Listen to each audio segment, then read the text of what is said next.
And the first question is, Dr. Shub, you developed a terminology called the Fourth Industrial Revolution, which became a global norm for various industrial changes. And you even chose this term as the main theme for 2016 World Economic Forum. So now, under current pandemic situation, what impact did COVID-19 have on the Fourth Industrial Revolution, and how should countries or companies should respond to it? That's an excellent question.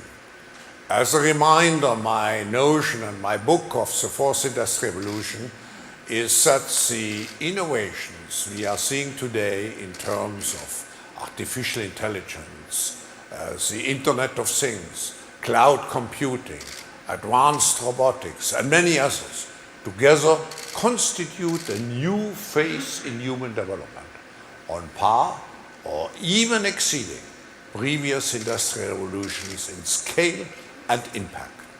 COVID-19, if anything, has accelerated this ongoing industrial revolution.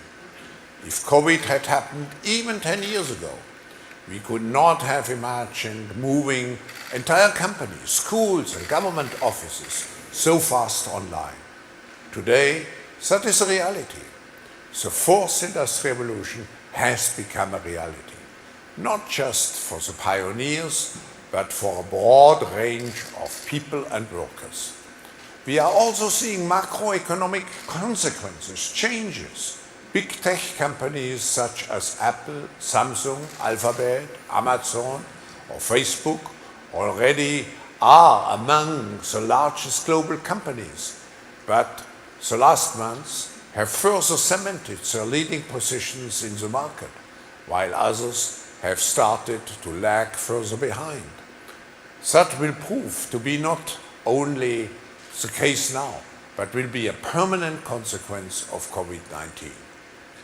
But these past few months have also shown that the Fourth Industrial Revolution will not be beneficial to all unless we make conscious choices and investments to ensure that this is the case.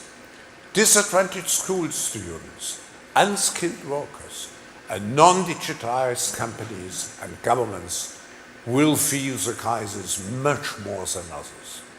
Moreover, both corporate and income inequality have worsened during the last months. So when we build the post-COVID world, when we do the Great Reset, one of the most important places to start will be to ensure that the fruits of the Fourth Industrial Revolutions are really shared by all. It starts with equitable investments, particularly in education and reskilling. And it also implies we come up with a new framework to regulate data ownership, intellectual property, and competition in the Fourth Industrial Revolution. This requires public-private cooperation. So, to the participants of this World Knowledge Forum, my message is this. It is very important to embrace the Fourth Industrial Revolution and its technology, as it will determine our future prosperity, like nothing else. Thank you, Dr. Shub. I absolutely agree on the fact that current COVID-19 truly enhanced and accelerated the era of Fourth Industrial Revolution. And this fact naturally leads into my next question, which is, what type of leadership is required for international corporations to overcome global challenges such as COVID-19, the US-China conflicts, and so on? In the short term, we are likely to see an acceleration of economic deglobalization, a trend which is apparent. Less goods will be produced and traded globally. COVID-19 has caused a disruption, as we all know, in global supply chains. Companies will try and source more products from neighboring or nearby countries to ensure a greater supply chain resilience in case of future disruptions. And indirectly, as you mentioned, we are also seeing a negative impact of COVID-19 on global political and economic relations. COVID-19 has not been good for US-China relations, leading to a worsening of what we call the new Cold War. This will have long-term consequences on global economic cooperation, since companies will very often now emphasize resilience over costs, with China having become in the past the workshop of the world. This reshoring, which will happen over the next years, will lead to major disruptions, particularly affecting Korea. For Korea, the combination of the short-term and long-term trend means it will be more important than before to invest in relations, to invest in facilities in all parts of the world, including other parts of the emerging Asia, Europe, and the Americas. No company or country can rely on production only in one part of the world.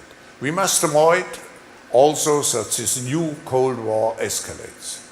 We have too many shared interests to allow the global system to disintegrate. Two other aspects of globalization, environmental and digital globalization, are in fact on the rise. And the COVID crisis has shown that when it concerns public health, we are globally connected as well.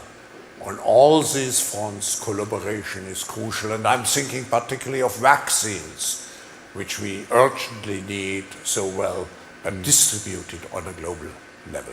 Physically, we still can close borders, but virtually, we continue to see ideas, intellectual property, digital goods and services, cyber viruses, unfortunately, and so are many other things spread everywhere.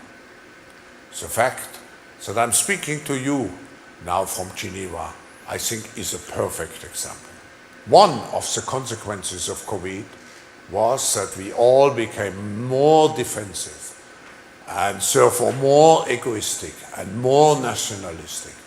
But in the end, we share a common fate as a planet and as people who live on it. The right response is to collaborate and to coordinate internationally, so we can address the global challenges posed by climate change and COVID-19 and also continue to use trade as a force for good. The World Knowledge Forum